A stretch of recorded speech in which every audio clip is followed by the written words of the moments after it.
kena game tahu tak? Ha? Sekarang ni aku tak tahu apa yang tengah jadi. Kenapa hantu raya tu masih kontak aku? Uncle tipu kan? Polis tu tak kenal siapa? Mom gimana? Semua ni tipu kan?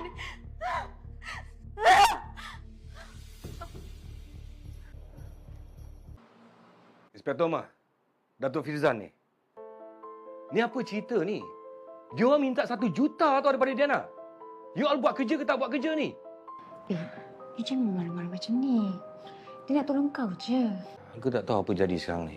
Sekarang ni Inspektor Omar tengah soal siasat suspek tu. Dia pun terkejut Diana dapat call. Ya Allah, apa benda ni? Muka pun serabut juga ni. Muka nak cakap banyak sangat pun dengan Inspektor Omar ni pun kita minta tolong dengan dia orang kan. Minta maaf, Uncle. Saya bukan sengaja nak marah-marah, tapi... Kau faham, kau faham. Aku rasa macam aku dah kena game tahu tak?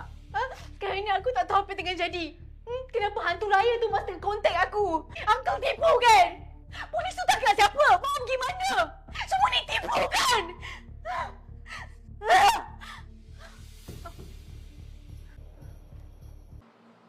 Inspektor Omar, Datuk Firzan ni. Ni apa cerita ni? Dia orang minta 1 juta tau daripada Diana. You all buat kerja ke tak buat kerja ni? Dia jangan marah-marah macam ni. Dia nak tolong kau je.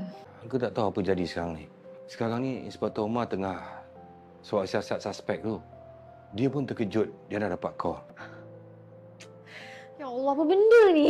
Muka pun serabut juga ni. Muka nak cakap banyak sangat pun dengan Inspektor Omar ni pun kita minta tolong dengan dia orang kan.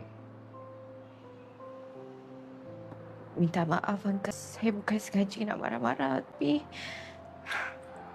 Kau faham, kau faham.